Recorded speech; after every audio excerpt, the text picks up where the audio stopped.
Shalom saudara-saudaraku yang dikasihi oleh Tuhan. Puji Tuhan kita boleh berjumpa kembali pada hari ini, Kamis 25 Januari 2020. Kita bersyukur kepada Tuhan oleh karena kasih karunia-Nya kita masih dapat boleh menikmati hadirat Tuhan sepanjang hari ini. Saudara-saudaraku, kita akan masuk dalam hadirat Tuhan lebih lagi untuk dapat merenungkan firman-Nya. Mari saya ajak kita untuk merendahkan hati dan kita satukan hati kita untuk berdoa. Bapa kami yang di surga, dikuduskanlah nama-Mu. Datanglah kerajaan-Mu dan jadilah kehendak-Mu di dalam hidup kami seperti di surga. Kami sungguh bersyukur ya Bapa, hari ini kami kembali datang kepadamu karena Engkau masih memelihara, Engkau memberikan kami terus kesempatan untuk dapat memperbaiki hidup kami. Tuhan, kami rindu mendengar suara-Mu. Berbicaralah bagi setiap kami melalui firman-Mu. Roh Kudus yang mengajar, memberikan kami pengertian, sehingga firman Tuhan dapat kami aplikasikan di dalam kehidupan sehari-hari. Kami bersyukur ya Bapa buat firman-Mu yang meneguhkan, menguatkan, bahkan membangkitkan iman kami. Penuhi kami dimanapun saat ini kami berada. Kami percaya setiap kami boleh dengan sungguh-sungguh mendengarkannya. Kami berdoa hanya di dalam nama Tuhan Yesus. Amin. Nah saudaraku yang dikasihi oleh Tuhan, kembali kita boleh merenungkan firman Tuhan pada hari ini yang berjudul Hati yang Remuk dan Hancur. Firman Tuhan ini tertulis di dalam Yesaya 57 ayat 14 sampai dengan 21. Nah saudaraku, saya mengajak kita semua untuk dapat membaca firman Tuhan ini bersama-sama. Kata-kata penghiburan. Ada yang berkata, "Bukalah, bukalah, persiapkanlah jalan, angkatlah batu sandungan dari jalan umatku. Sebab beginilah firman yang maha tinggi dan yang maha mulia, yang bersemayam untuk selamanya dan yang maha kudus namanya. Aku bersemayam di tempat tinggi dan di tempat kudus, tetapi juga bersama-sama orang yang remuk dan rendah hati, untuk menghidupkan semangat orang-orang yang rendah hati dan untuk menghidupkan hati orang-orang yang remuk. Sebab bukan untuk selama-lamanya aku hendak berbantah, dan bukan untuk seterusnya aku hendak murka, supaya semangat mereka jangan lemah lesu di hadapanku. Padahal akulah yang membuat nafas kehidupan. Aku murka karena kesalahan kelobaannya. Aku mengajar dia menyembunyikan wajahku dan murka. Tetapi dengan murtad ia menempuh jalan yang dipilih hatinya. Aku telah melihat segala jalannya itu, tetapi aku akan menyembuhkan dan akan menuntun dia dan akan memulihkan dia dengan penghiburan. Juga pada bibir orang-orangnya yang berkabung, aku akan menciptakan puji-pujian. Damai, damai sejahtera bagi mereka yang jauh dan bagi mereka yang dekat, firman Tuhan. Aku akan menyembuhkan dia. Tetapi orang-orang fasik adalah seperti laut yang berombak-ombak, sebab tidak dapat tetap tenang, dan arusnya menimbulkan sampah dan lumpur.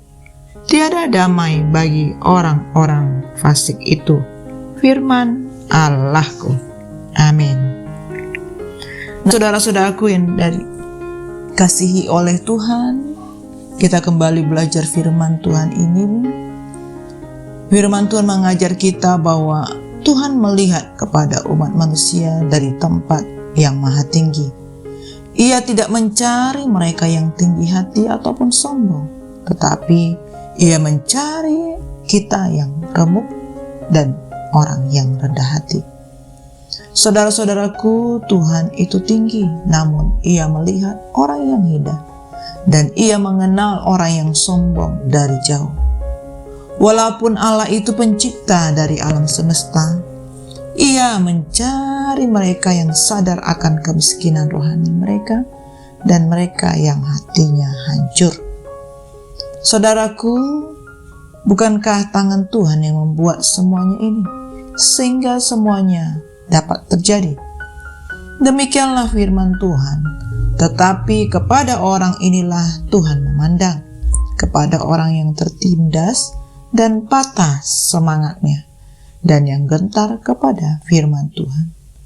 Nah, saudaraku yang dikasihi oleh Tuhan, kalimat yang terakhir di dalam ayat 2, Yesaya 66 ayat 2 dikatakan, kunci kepada sikap kita untuk sungguh-sungguh rendah hati. Kita boleh menanggapi setiap firman Tuhan dengan penuh hormat yang dalam. Firman Tuhan menyatakan bahwa tangisan karena jiwa yang hancur dan kerendahan hati adalah berharga di mata Tuhan. Tangisan ini lahir karena seseorang yang sangat menyadari akan ketidakberdayaannya dan keterbatasannya. Hati yang remuk dan jiwa yang hancur karena menyesali kesalahan dan dosa yang telah diperbuatnya. Saudara-saudaraku, penyesalan dan jiwa yang hancur kini sudah jarang dirasakan oleh orang-orang Kristen ataupun anak-anak Tuhan. Meskipun telah banyak melakukan kesalahan dan dosa, tetapi seperti tidak berasa apa-apa, sehingga tidak lagi peka, bahkan menanggapinya hanya dengan biasa-biasa saja. Semua hal ini terjadi karena merasa diri sudah paling benar, paling baik, paling sempurna dibanding dengan orang lain, sehingga sulit sekali untuk merendahkan diri di hadapan Tuhan dan juga di hadapan manusia. Orang-orang yang patah, remuk, dan hancur hatinya karena merindukan Tuhan, sesungguhnya sudah bersama-sama dengan Tuhan. Kerinduan yang sungguh untuk memperoleh pengampunan melalui darah Kristus, kerinduan untuk memiliki hati yang bersih, kerinduan untuk melakukan sesuatu bagi Allah demi kemuliaan-Nya, dan mau mempersembahkan hidup sebagai hati yang hancur. Saudara-saudaraku, sama seperti dahulu ketika bangsa Israel mempersembahkan anak domba sembelihan sebagai korban syukur, sehingga mereka berkata mereka mau mempersembahkan hati yang remuk dan hancur kepada Allah. Nah, saudara-saudaraku yang dikasihi oleh Tuhan, saya berdoa agar setiap kita datang kepada Tuhan dengan hati yang hancur, resolusi yang sama dengan orang Israel.